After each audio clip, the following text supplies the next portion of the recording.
fadhiga isku kaya keen sheekan ku hayaay aniga xaas ayaan leeyahay kale haye ilaahay subxaanahu wa tacaala guurku xalaaleeyay labaad iyo saddexaad balaakiinse halba idin kheyroonna isla same suurad ayay ku jirtaa ya hal ayaa idin kheyroon. Assalaamu calaykum waraxmatullaahi wabarakaatuh. akhyaaray kusoo dhawaada channelka mar kale walaashin Ishraaq oo idin wada sheekadii Aamina intii ka harsanayd insha Allah tacaala. marka Aamina markii ay ninkii la yaabtay asxaabay oo ay tirisay caruurteeda aan uga soo tagayaa fijaasa arrintu ku noqotay yaa intaas oo dhan la sugaayay oo hadhow kana ay radati iska yiri walaalay adii caruurta mislakii kaxay kariye awoodna mu ahaaye guri ma idin wada kareen kariye waxaa samaysaa kaliga ay imo way ka diiday arrintii waxay tiraan caruurteeda meel uga tagay ma lahan waxay diidaba markii dambe reerkeeda ayaa iyo awood ayaa ku qalqaaleen ku dhaheen maanday ninka uu noo dan sheegtay iska tag ayaan ku baxay ay tiri Aamina caruurtina waxaan uga soo tagtay walaashay ninkii marka uu imaaday wadanku uu joogay aan ugu tagay uu soo dhaweeyay marka hore hotel baan degnay khaladaadkii iyo wixii sida uu dhaqmaayay uu ka raali galiyay laakiinse isbuuc kaliya markaan joogay ninka uu isbedelay maalintii oo dhan shaqo ku maqan yahay markuu imaadana wuu baxaya wareeg uu aadaya asxaabtiisu raacaya kubadan soo daawanayo dhahaya adigu habeen barkii uu imaanaa kooda habeen meelahaas uu imaanaya saas markuu ku jiray anigana adkaysan waayay kari waayay maalin dambe waan la hadlay walaal waxaan ku dhahay maxay tahay sidaan maxaa kugu dhacsan maxaa u maqan tahay waqti dhan ma isku helno sidaan si ma aha waa in wax la bedelaa markaan ku dhahayna wuxuu igu dhahay ha i wareerin war ma u baahni aniga waxaan doonaan sameynaa meeshaan doonaan ka dhacaya yaa manaanada iga daa ويا بيتر واسك آموسي سيد مركا آموسنا مدة دور بري مركا آموسنا ما عندهم بوي ما ذا ولا ولا معاني قرا له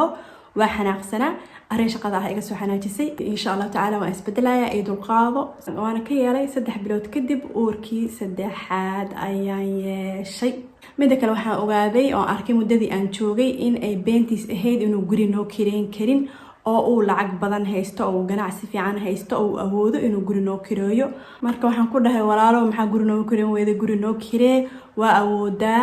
caruurteedina inaan keensadaan rabaa walaashay waan cidirsanaya caruurtan waa isay igu keento gurina noo kiree hayuu dhahay wuu iga yeelay wuxuu dhahay anaa kharashka diraayo lacagta caruurta lagu keenayo waxaa dhanaa u diraayo gurina waa noo kirinaya wuxuu yiri guri alaabtiisa macaan u kirinayo ayaan kireynaya laakiinse waxaan ku dhahay guri faaruq ah ayaan u baahanahay annaga tartiib iskaga dhigana alaabteena wuu iga diiday alaab guriga faaruq ahna markii guri banaan oo calashaan alaabta oolinna markii caruurta imaato insha Allah tacaala keenaya si caruurta dhaqso u imaadaan bil gudaheed ay ugu imaadaanna guri alaabtiisa taalan kireynaya sidii baana ka yeelay gurigii baana degnay caruurtii anaan lacag u diraayo dhahay laakiinse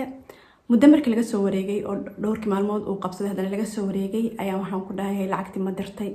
markaas wuxuu igu dhahay maxaa sameeysan ku sheega aha ani walaasha ma rabin caruur ii soo kaxayso mana ku aaminay ee adiga caruurtaada doono xasuusiya uuraan leeyahay xaamil ahay gabadhi walaasha ahayd caruurta marka hore iyada haysaa lagu aaminayn marka hore waxaa la yiri caruurta reerkaaga uga soo tago waan dhahay waan ka yeelay caruurtii anaa doontay wuxuu igu yiri hadeertaan adiga xaamilaad tahay iska dhal ma soo bixi kartid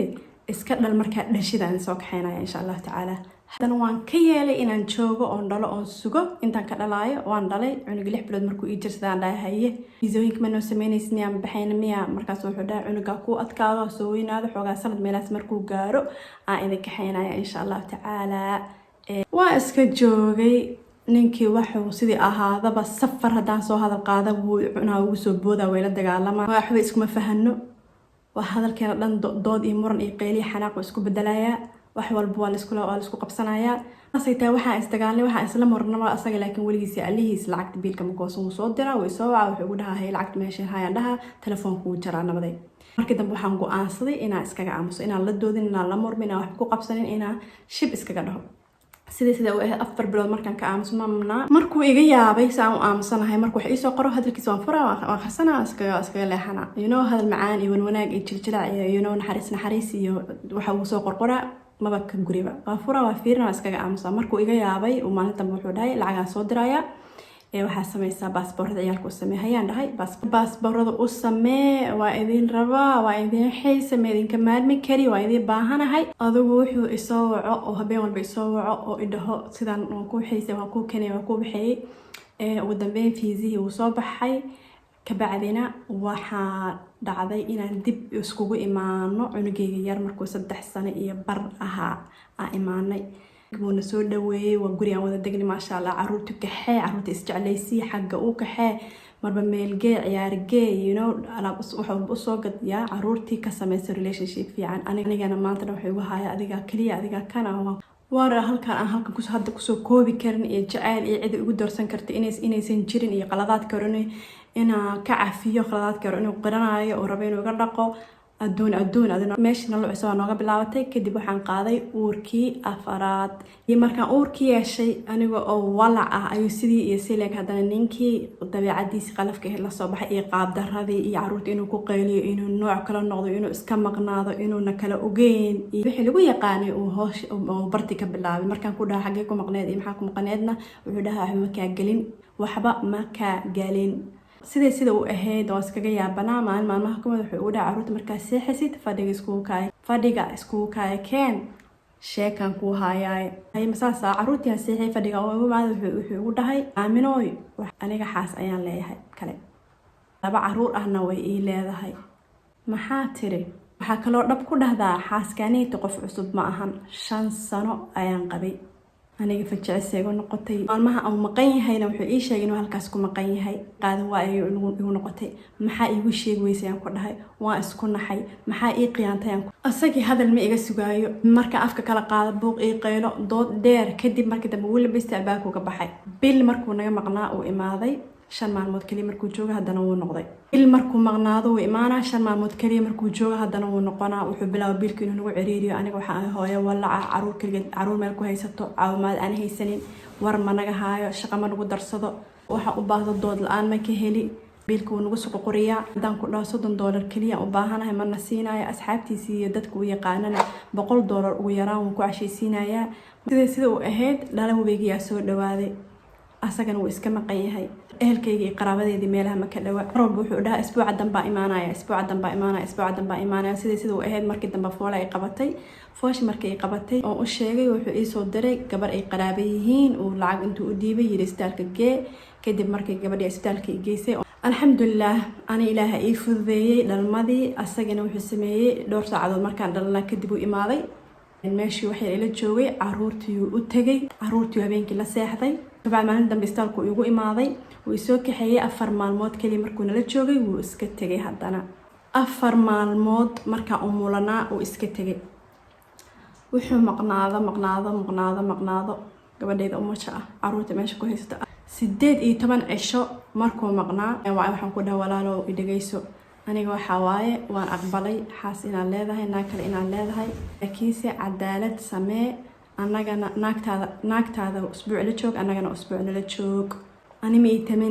ii talinaysa aamus ugu dhahay waqtigaan rabaa imaanaya shaqaan ma kuleed adiga aniga waxaan ahay qof umul ah isla hadalaan bilaabay walwalaan bilaabay muruga ay bilaabatay oohinna musqusha ku dhex ooyaan bilaabay caruurtaysa oohinta uga qariyo musqushan galaa musqushan kusoo ooyaa 4 bilooda umulanahay alxamdulilah rabbil caalamiin hadeertaan sida waan dhaamaa oohintii way iga yaraatay iyo walwalkii way iga yaraatay alxamdulilah rabbil caalamiin aamina marka waxay tiri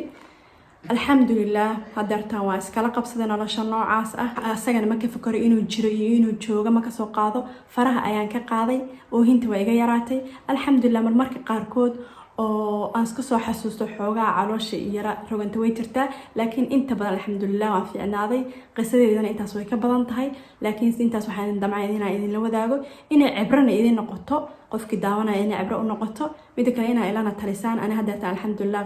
cidna lama wadaago qisadeeda cidna ugama sheekeeyo mana rabi inaa lii arko qof dhibaataysan iyo waxaas oo kale ah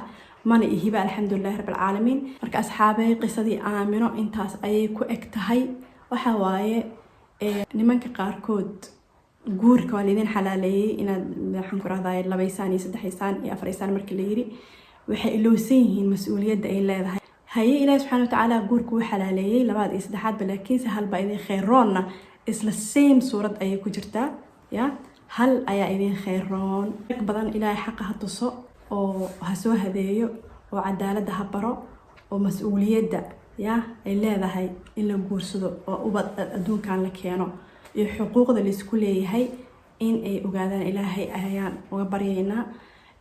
inta hooyo ah iyo inta gabar ah oo Soomaaliyeed oo iyo gabar kasta oo muslim ah oo guurkii ku wareersan ayaan ilaahay waxaan uga baryayaa in uu ilaahay qalbiga u qaboojiyo, inuu gurigeeda ilaahay ku dejiyo, inuu ilaahay dhibta ka qaado. intaasna waxaan kusoo gabagabeynayaa qisadii Aamina. insha Allah tacaala qisada share dhaha, like-na dhaha, insha Allah tacaala ana channelka subscribe dhaha. barnaamijyo fiican ayaa noo soo socda insha Allah tacaala. saas awgeed marka ku xirnaada channelka aan beelkana daarta. waa walaashin Ishraaq oo idin leh maalin khayr qabto oo barwaaqaysan oo bashbash iyo balaare ay ku dheehan tahay ayaa idin rajeynaya. wassalaamu calaykum waraxmatullaahi wabarakaatuh.